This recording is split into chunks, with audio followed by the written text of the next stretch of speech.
daawadayaal kadib markii madaxweynaha jamhuuriyadda Soomaaliland mudane Daahir Riyaale Kaahin iyo madaxweynaha ku-xigeenka jamhuuriyadda Soomaaliland ay halkaasi salaan sharafta kaga qaateen ciidamada waxa halkaasi ugu horeynba ka hadlay fagaaraha khayriyada maayarka caasimadda Master Cawl Cilmi Cabdallah waxana hadaladiisii kamida waxa mahadnaq gaar ah leh dumarka iyo daaroonta yaryar oo muujiyay waxaan taariikhda weli lagu arag oo ah aaskii madaxweynaha siday uga qayb galeen wax taariikhda lagu arkay maaha haddii ragga wax faalleeya ay faalleeyeenna waxaa la yidhi aaskii Jamaal Cabdi Naasir ayuunbaa inaga weynaa ka ku xiga baynu nahay waa garateen inuu Nelson Mandela ahaa madaxweynaheennii hore waa garateen inaynaan madaxweyne hore oo inaga dhintay aanu jirin waa garateen inaynaan taariikhdeenna xus u samayn oon gobolnimadii cid lagu magacaabo aynaan u dhigan wixii halganna ka dambeeyeyna cid lagu magacaabaa oo inoo qorani ma jirto ama la isku raacsan intaasba waxay inoo diidanaa cudur iyo saqajaannimo iyo qabyaalad aan magacyo laysu oggolayn daaroontu waxay muujiyeen oo dumarku ay muujiyeen oo dhallinyaradu muujisay inay hirkaa culus ee khatarka aynu ku soo jiri jirnay laga gudbo weli sidaa loo tegey waa xaq geeridu laakiin geeri sidaa loo xusay taariikhda tii madaxweynaha ayaa inoogu horraysay waana inoo qorantay wixii dambana ilaahay cimrigooda ha dheereeyeene waa xeer yaalla sidaasay noqonaysaa waxaa markaa jirta soo koobi maayo la qodbay madaxweynaha lagaga bixi maayo keligeed waxaa jirta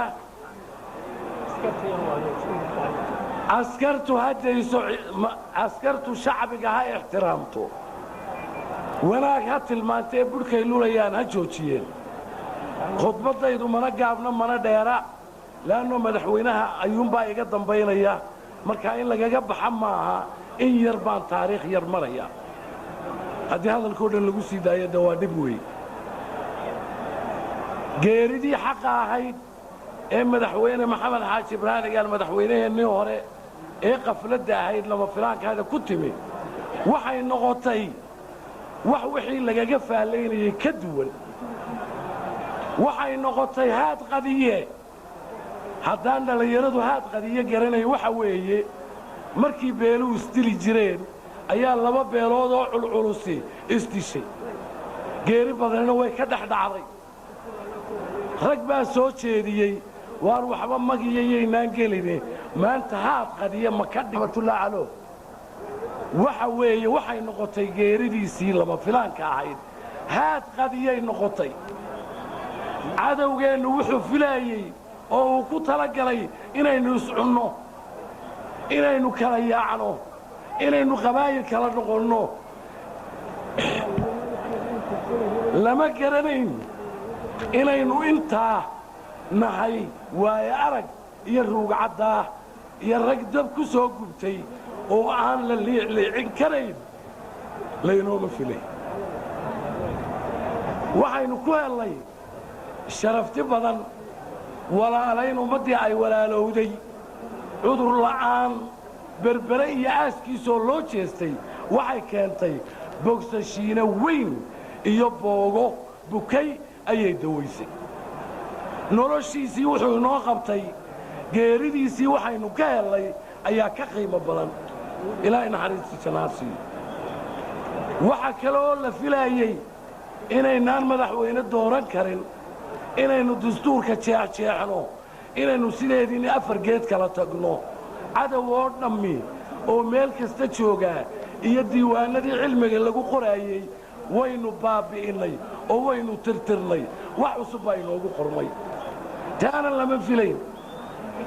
doorashada madaxweyne ku-xigeenkeenna daahir riyaale kaahin aynu u dooranay madaxweynaha iyana waxay noqotay haad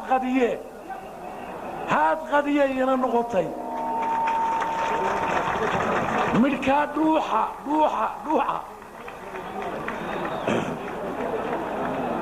waxaa la doonaayey inaynu habraysu qabsanno waxaa la doonaayey inaynu idhaahno galbeedku ma geyo madaxweynaha waxa laynaga filaayey inaynu idhaa bari ma geyo iyadana haad qadiyaynu ka dhignay habar waadnu tuurnay galbeed baanu dooray oo beelaha laynagu qiimaynayo bari iyo galbeedba waxa weeye dhegta dadka waxa ka badatay SNM baa xoraysatay oo isaaqa SNM baa qabsatay oo isaaqa SNM baa imakare ku amarku taaglaynaysa oo dadka container ku gurtay xafiis walba oo adduunyada waraaqa laynaga geeyey waa aragmadoon midkaasi dadka xuurta waxa ku haysta isaaq baa la yidhi isaaqnimadu ha dhacdo ku dhisan mabdaa xun ku dhisan qabyaaladda gobollada ku dhisani ha dhacdo qarannimaynu dhisaynaa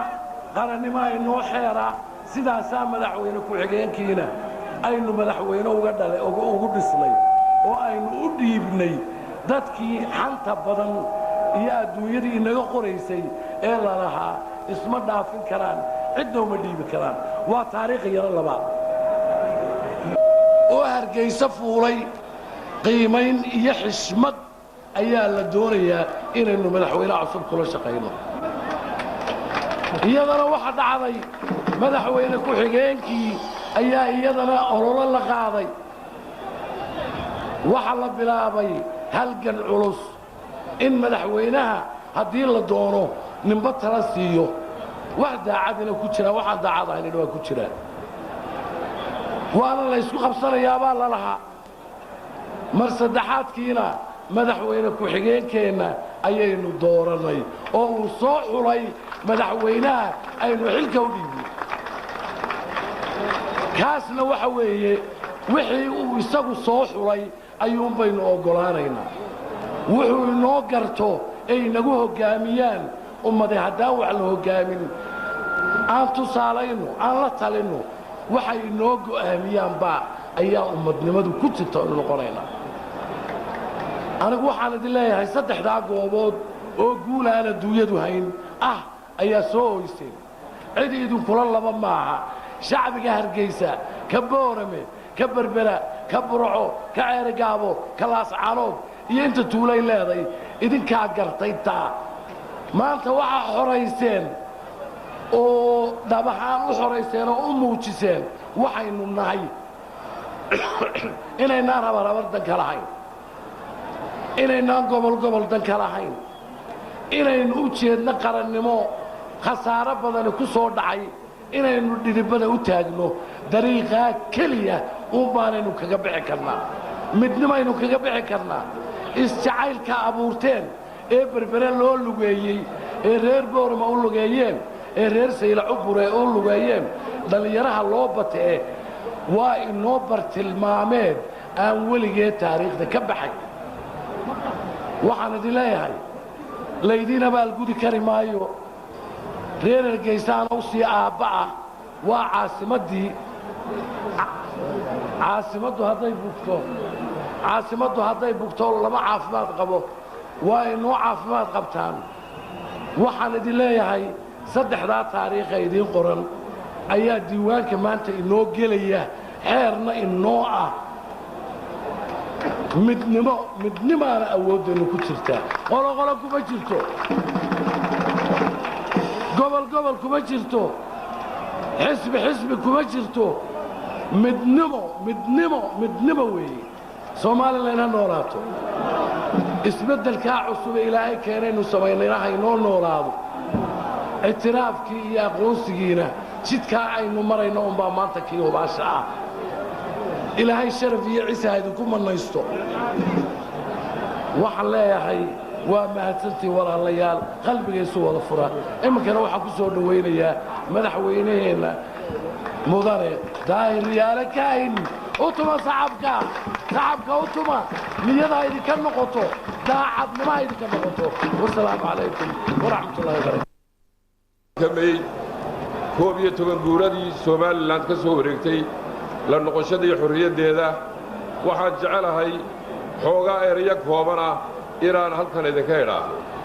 marka uu horeysa dhammaan ummadda Soomaaliland guud iyo dibadba hambalyo ayaan gaarsiinayaa ilaahayna waxaan uga baryayaa sanadkiisa iyo koo ictiraaf haysta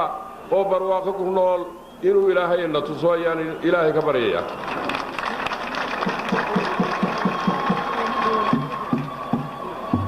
inta markaan ka baxo bal marka uu horeysa waxa jecelahay in xoogaa aan ka warramo geeridii madaxweynaheennii Allahu naxariistay Maxamed Xaaji Ibraahim Cigaal guud ahaan waxaanu ognahay geeridii ay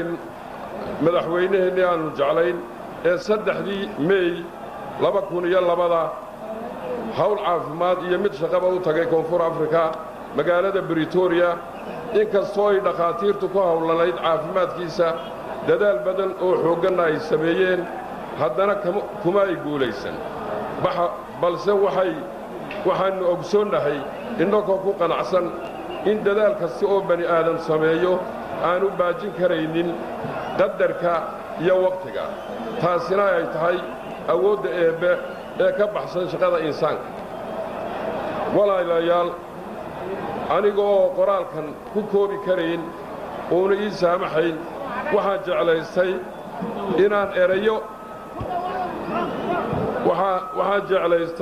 inaan erayo kooban fursaddan ka idhaahdo kuwaasoo ah sidan geeridii madaxweyne maxamed xaaji ibraahim cigaal allah u naxariistee waxay nagu noqotay innaga oo ilaahay wax la ogayn sidii nooc riyo ah oo ay dadka badankiisu rumaysan kari waayeen waaqicii oo ku noqotay fajiciso iyo anfariin maxaa yeelay wax qof walba hortiisa timid hawlahayna hor yaalla ee dhinacyada kala duwan lahaa mas-uuliyadda hoggaamintiisa ee ballaadhnayd tiiraanyadii iyo welwelkii dadka ka muuqday waxay deliil cad u ahayd baahidiisa wakhtigan waxay dadku isweyddiinayeen sida ay wax noqonayaan mustaqbalka waxayna ahayd mid ay dadweynuhu xaq u leeyihiin inay arrintaa isweyddiiyaan wuxuu ahaa hoggaamiye qaran iyo mid caalamiya Soomaalilandna isla ognahay meesha ay ka soo qaaday iyo halka uu keenay oo ah tan maanta midhaheegaan guranayno waxaan u mahadnaqayaa dhammaan ummadda Soomaaliland gudo iyo dibadba sidii waddaniyadda lahayd ee qiirada lahayd ee duugistii madaxweynaheenna uga qayb qaateen taasoo ahayd mucjisad la yaab leh oo aan ka dhicin taariikhda dalkeenna marnaba waxaan leeyahay ilaahay naxariistii jannaha ha siiyo dhammaanteenna sabir iyo iimaan allah inaga siiyo innaa lilaahi wa innaa ilayhi raajicuun markaan intaa dhaafo geeridii madaxweynaha waxaan jecelahay inaan xuso marxaladihii taariikhiga ahayd ee ummaddani u soo martay la soo noqoshadii xornimadeeda arrintaa oo ururka SNM uu dagaal badan u soo galay naf iyo maal badanna ay ku waayeen guulla ka gaadheen 18 May 1991 shirkii ugu horreeyey ee lagu qabtay magaalada Burco kaasoo lagu dhawaaqay la soo noqoshadii xornimada Soomaaliland halkaasoo ururka SNM loo gartay inuu xukumo 2 sano dalka kadibna ku wareejiyo beelaha Soomaaliland taasoo si sharaf leh ugu wareejiyeen shirbeeleedka ku qabsoomay boorama 93 oo ah tan maantayna gaadhsiisay inaannu noqonno ummad qaran ah oo dastuur leh oo maanta caalamka oo dhammi ay mucjisad ku noqotay sida aan ugu dhaqmayno dastuurka aanu samaysanno mas-uuliyadda maanta aan ummadda u hayo ma ahin mid aan ku imid qolonnimo tartan iyo xeelad aqoon iyo waayo aragnimo aan dheerahay dadka intiisa kale balse waxaa ku imid ku dhaqanka qodobadii u horreeyey ee dastuurkii aanu codaynay 31 May 2002 aniguna qodobkii u horreeyey waxaan u soo magacaabay Axmed Yuusuf Yaasiin inuu noqdo madaxweyne ku-xigeenka dalka ee mustaqbalka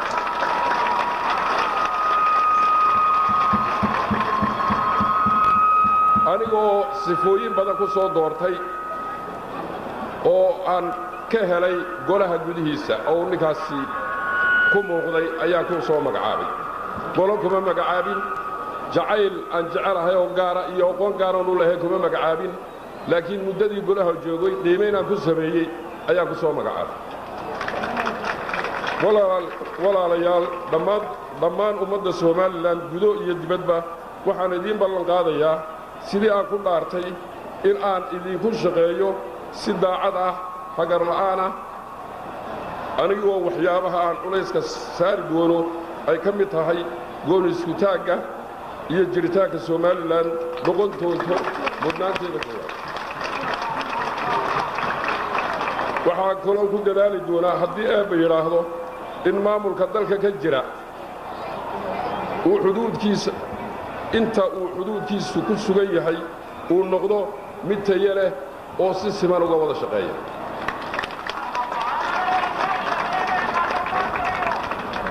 waxaa kaloo ku dadaali doonaa in mucaarid iyo muxaafidba loo mideeyo sidii dalkan jiritaankiisa loo daafici lahaa himilada fog ee aan tiigsanaynana looga midho dhalin lahaa waxaan ogahay oo cabasho dadweynuhu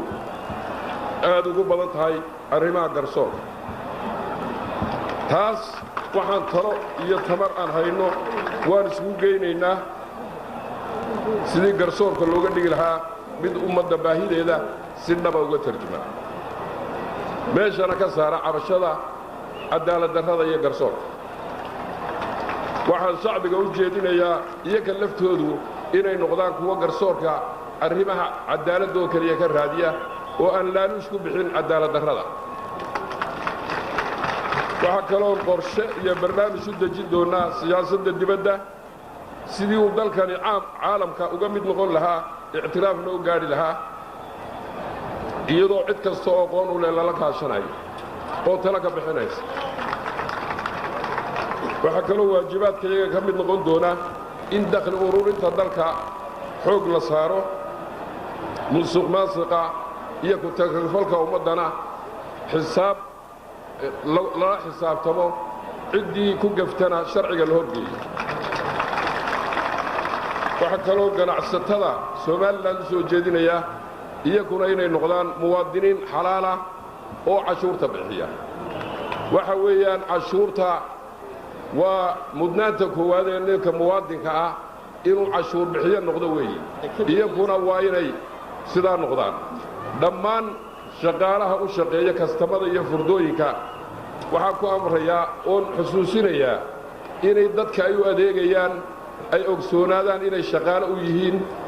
oo ay si nadiifa ugu shaqeeyaan oo hagar la'aana maanta oo ah sanad guuradii 11aad ee ka soo wareegtay la soo noqoshadii xornimada innagoo ku ciidayna nabad wax badan oo inoo qabsoomay waxaan ka codsanayaa bulshada Soomaaliland gudo iyo dibadba inay isu wada jir gacan igu siiyaan xilka uu eebba ii gartay ee aan ummadda u qabtay waxaana inagu soo foole doorashooyin aad u culculus oo laynaga sugaayo muddada sanadka ka hadhay in aanu qabanno sidaa darteed dhammaan ururada siyaasiga ee isdiiwaangeliyey waxaan ku boorinayaa in ay si wadaniyad leh isku abaabulaan tartankana ugu diyaargaroobaan golayaasha baarlamaanka waxaan ka codsanayaa inay dedejiyaan dhammaystiraanna wixii shuruucaya ka dhiman doorashooyinka guddiga doorashooyinka ee madaxa bannaan waxaan ku boorrinayaa inay doorashooyinku ay noqdaan ilaahay sanadkaas sanadkiisa guul hayna gaadhsiiyo midnimo ayaan ummaddeenna u rajaynayaa wassalaamu calaykum waraxmatullaahi wabarakaatu